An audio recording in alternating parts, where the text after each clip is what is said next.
L'entreprise Metalcol du groupe ERG Africa a procédé à la signature du deuxième cahier des charges avec les communautés affectées par ces opérations. La cérémonie a eu lieu ce lundi 14 avril 2025 à Kolwezi, dans la salle de conférence de l'hôtel Kampiaboma, en présence de la gouverneure et vice-gouverneur du Lualaba, députés nationaux et provinciaux, autorités urbaines et municipales, ainsi que de certains chefs coutumiers. Il s'agit de l'aboutissement du travail conjoint entre la société Metalcol et les comités de développement local composé des chefs des terres ainsi que de la population locale. Le chef des terres Kamimbi a quant à lui traduit sa joie de voir ces projets se concrétiser grâce à l'appui et l'accompagnement de la chef de l'exécutif provincial pour le bien-être de sa population. Nous serons ingrats sans toutefois féliciter notre chère madame la gouverneure de nous avoir accompagnés dans ce processus.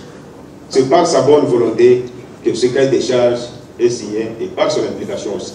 Le ministre provincial des Mines, Ntanda Nicodème, a invité la communauté locale à se comporter en bon père des familles face à tous ces projets qui seront mis à leur disposition pour booster le développement de leur espace de vie. Nous demandons le respect de l'engagement dans les normes au CLS installées.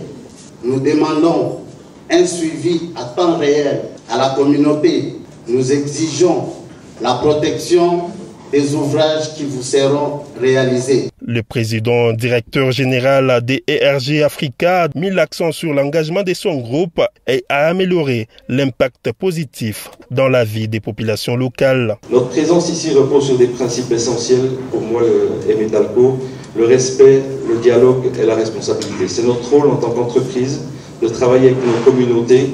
Nous tenons à être de bons voisins et à partager les valeurs ajoutées à nos activités d'exploitation avec nos différentes parties prenantes. La gouverneure Masuka Saini Fifi a invité toutes les parties prenantes à un suivi permanent et rigoureux pour un aboutissement heureux de ces cahiers des charges. J'ai tenu à patronner cette manifestation aujourd'hui et d'y assister personnellement afin de me rendre compte que toutes les étapes d'élaboration de ces cahiers des charges ont été observées avant sa signature, objet de cette rencontre. Forte de la collaboration entre Metalcol SA et le comité local de développement lors de l'élaboration de ces cahiers de charges qui tenaient compte de l'étude d'impact environnemental et social en vertu de l'article 403 bis du règlement minier, j'ai donné mon approbation à ces cahiers de charges qui m'a paru bien réaliste. J'exhorte ainsi toutes les parties prenantes, chacune pour ce qui la concerne, de rester consciencieuses, honnêtes et transparentes dans l'exercice de sa tâche.